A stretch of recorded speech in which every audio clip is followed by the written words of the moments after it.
This time of year tends to be the time of year where I start purchasing most of my electronics that I use for the year. And a lot of that comes down to this is when I have the most downtime from work. So I oftentimes will get my new consoles or accessories or arcade machines.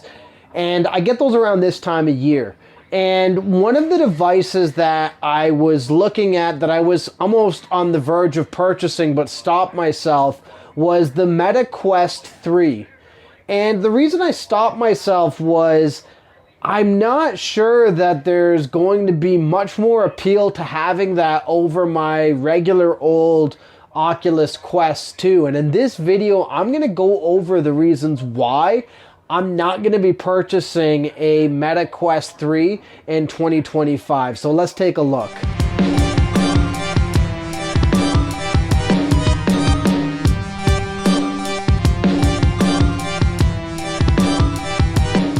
To start, I want to highlight that I think the Meta Quest 3 actually has a lot of fantastic upgrades over the previous generation of VR headsets. One of the coolest things and one of the things that had me considering upgrading to the Meta Quest 3 was that it had a substantial difference in the graphics. We were looking at a very large leap. The best way to describe the Meta Quest 2, if you haven't really used it, is it felt like a place around PS2 or maybe even Xbox in terms of graphics, with some games achieving maybe 360-esque type graphics. And, you know, for the type of device it was, I was okay with that. However, I was never blown away. And what I mean was, I've tried other VR devices attached to computers, for example, and the Meta Quest 2 definitely fell short. But it looks like from seeing a lot of the comparisons and a lot of the different updates and upgrades on existing games on the Meta Quest 2 running on the 3, it almost looks night and day. And there's no doubt about that. Visually, you have a substantially better device when it comes to the Meta Quest 3. And another cool piece of tech that seems to have been incredibly refined and advanced on with the Meta Quest 3 is the pass-through technology. There's an ability now to truly experience all like AR features with your VR headset that just didn't really happen with the Meta Quest 2. They kind of did, but they barely worked or were very janky from the little examples I used on the Meta Quest 2, if you even want to call them pass-through at this point. So seeing that on the Meta Quest 3 to me was impressive. I actually even tried it in the store and was a little blown away by how well it worked. And those two things, in my opinion, are fantastic features. And I want to highlight and emphasize that if you don't have a VR headset or you've never used a VR headset, if you're going to start with this device, you're going to be blown away. There's no doubt about it. You're going to see great visuals. You're going to have some fantastic features.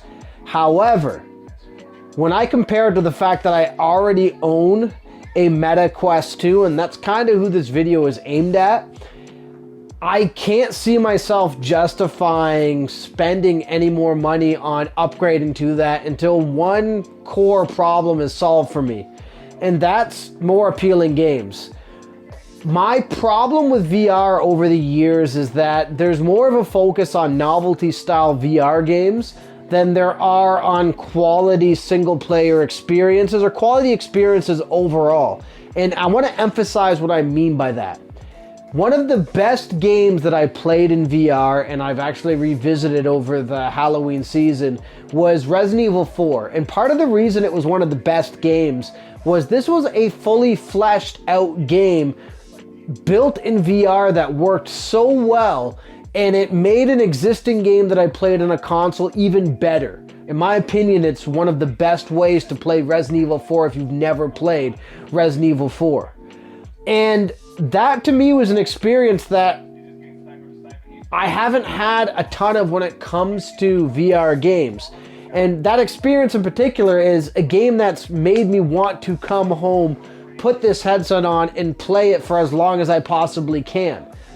There's not enough VR games out there like that. Yes, there's some cool novelty games, but I don't see myself, and I know I'm not unique to this, maybe it's because I'm a bit older than the intended demographic, I don't know, but there's not enough games that I've played on the Oculus headset that give me that feeling. And oftentimes there's a lot of games that are, you know, like a Beat Saber type game. I don't see myself playing that for 4 hours straight. I don't see myself playing that for 2 hours straight.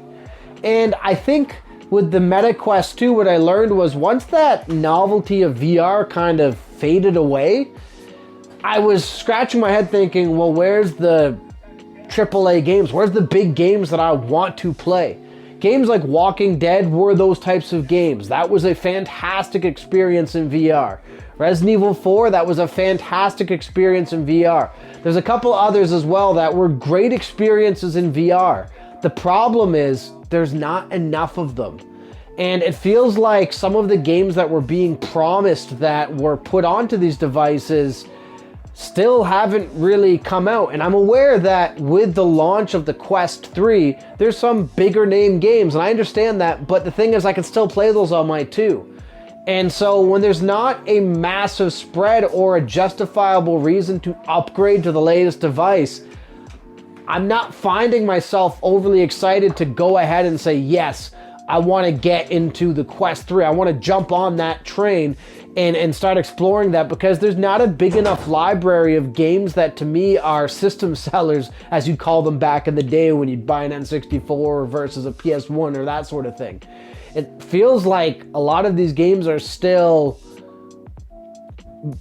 gimmick apps, gimmick games that are cool to, you know, let your friend who's never tried VR before play that. And I understand there's other experiences than just games in VR, but I'm perfectly satisfied with the experiences that I can experience on my Quest 2, that I don't think I need a Quest 3 to really expand on those.